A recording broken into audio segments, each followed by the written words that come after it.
आणि थोडं नवीन काही चेंजेस किंवा आत्ताच्या या कॉम्पिटिशनच्या युगामध्ये आपण नवीन माहिती किंवा नवीन गोष्टी वापरून केलेली शेती याच्यामध्ये खूप काही बदल आहे. कारण का आता खूप चॅलेंजेस वाढत चाललेले, वातावरणात चॅलेंजेस, बाजारभावाचे चॅलेंजेस, खूप काही गोष्टींचं चॅलेंजेस वाढत चाललेले आणि ह्या सगळ्या गोष्टींमध्ये जर आपल्याला काहीतरी चांगलं करायचं असेल तर आपल्याला अपडेट होऊन काम करणं खूप गरजेचं आहे.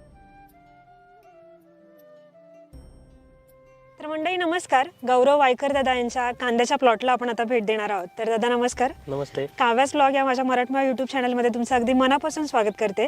बऱ्याच प्रतीक्षेनंतर आम्ही ठरवलं होतं की हा प्लॉट पूर्ण एक्सप्लोअर करायचा, याच्याबद्दलची सर्व माहिती जाणून घ्यायची आणि ती शेतकऱ्यांपर्यंत जेन्युइन माहिती पोहोचवायची, यासाठीच आज आपण भेटलोय. तर मला तुमच्याबद्दल जाणून घ्यायचं की तुम्ही शेतीत कसं उतरलात. नमस्कार, मी गौरव वायकर. माझं BSc ॲग्रिकल्चर हे शिक्षण घेतल्यानंतर 2020 पासून मी शेतीमध्ये नवीन नवीन जे काही प्रयोग आहेत ते करण्याचा प्रयत्न करत असतो.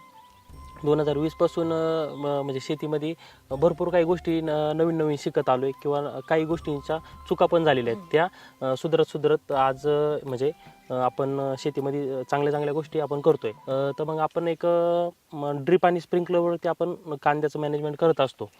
तर मग आता बेडवर आपण कांद्याचं नियोजन करत असताना म्हणजे बऱ्याचदा मी पाहते की पाटपाण्याला जास्त प्राधान्य दिलं जातं, परंतु सध्या अवकाळी पावसाचं मोठ्या प्रमाणात आपण संभाव्य आहे की अवकाळी पाऊस पडला तर कांद्याचं मोठ्या प्रमाणात नुकसान होतं.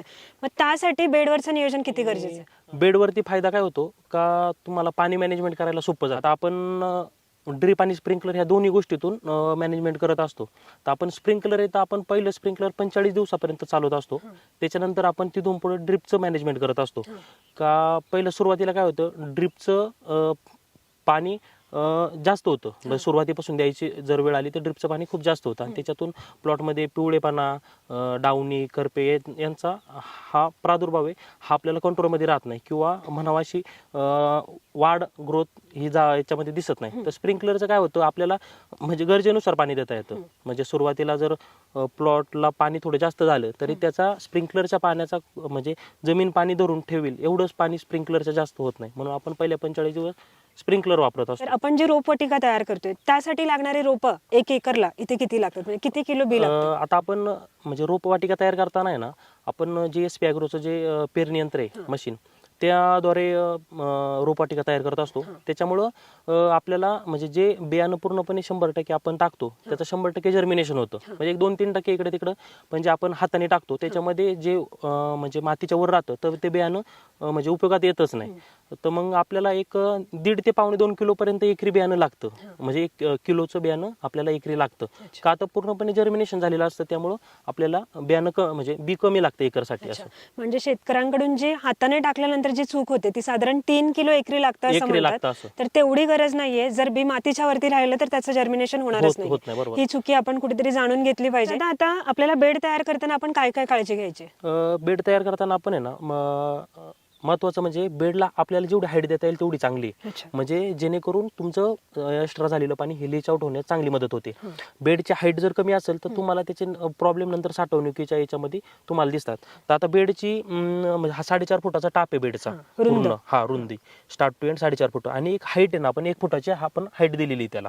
आणि लांबी आपण किती घेऊ शकतो. हा लांबी आपण आपल्या प्लॉटच्या गरजेनुसार म्हणजे जसं ऍडजस्ट होईल त्या हिशोबाने आपण लांबी घेऊ शकतो. आता दादा महत्वाचा प्रश्न, जसं तुम्ही म्हटलात की बेडवर लागवड केल्यावर आपल्याला स्प्रिंकलर आणि ठिबक दोन्ही लागतं, परंतु काही शेतकऱ्यांना फक्त ठिबकवरच नियोजन करायचं असेल तर ते चालतं का. हो चालतं, पण त्याच्यासाठी मग तुम्हाला काही गोष्टी तसं म्हणजे त्या गोष्टी समजून घेऊन करणं गरजेचं आहे. आता बेडवरती ड्रीप आणि स्प्रिंकलर असणं गरजेचं काय आहे, तर तुम्ही स्प्रिंकलरनी पहिलं 1.5 महिना पाणी दिलं तर तुमचे दोन्ही पण जे रासायनिक डोस आहेत, शेतकरी पहिला डोस आणि दुसरा डोस टाकतात तर ते व्यवस्थित मातीशी विरघळतात आणि त्याचा फायदा स्प्रिंकलरचा होतो.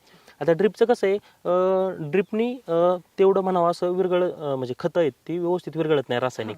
मग त्यावेळेस मग शेतकऱ्यांनी त्याच्यातल्या काही गोष्टी अशा समजून घ्याव्यात की पहिला डोस आणि दुसरा डोस, एक पाणी झालं का पहिला आणि त्याच्या मागच्याच पाण्यावरती दुसरा डोस टाकावा. आणि दुसरी गोष्ट, तो डोस टाकून झाल्यानंतर व्यवस्थित खुरपणी करून तो डोस माती आड व्यवस्थित करून घ्यावा आणि त्याच्यानंतर ते पाणी द्यावे, म्हणजे जेणेकरून तो फायदा शेतकऱ्यांना होईल असं.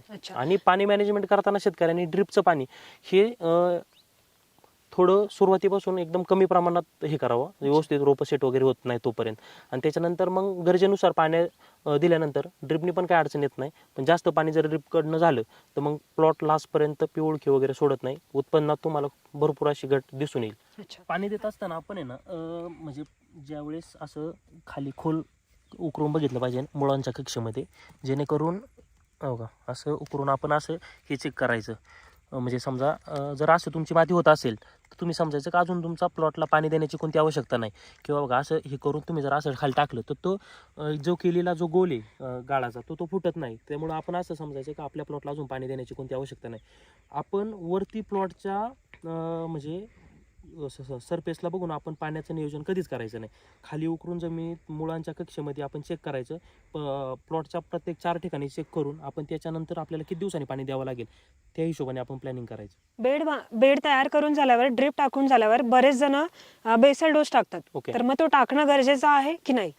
माझ्या दृष्टीने बेसल डोस आम्ही पण टाकत होतो यापूर्वी, पण त्याचं म्हणजे तोटे तर काय होत नाही, पण म्हणावा असा फायदा पण होत नाही. कारण कसं आहे, बेसल आपण हा म्हणजे फळबाग आहेत त्यांच्यासाठी वापरलेलं चांगलं आहे. म्हणजे टोमॅटो झालं, मिरची वगैरे याच्यासाठी वापरलेलं चांगलं आहे. आपण आता सुरुवातीला बेसल टाकतो, त्यावेळेस सुरुवातीला बेसल टाकताना आपण लागवड करण्याच्या आधी पूर्णपणे भिजून घेतो, का आता आपल्याला लागवड पूर्ण वल्यामध्ये करायची असते म्हणून. लागवड केल्यानंतर आपण पुन्हा पाणी देतो, म्हणजे ज्यावेळेस लागवड चालू असते त्यावेळेस पण पाणी देतो. मग तो बेसल डोस जमिनीमध्ये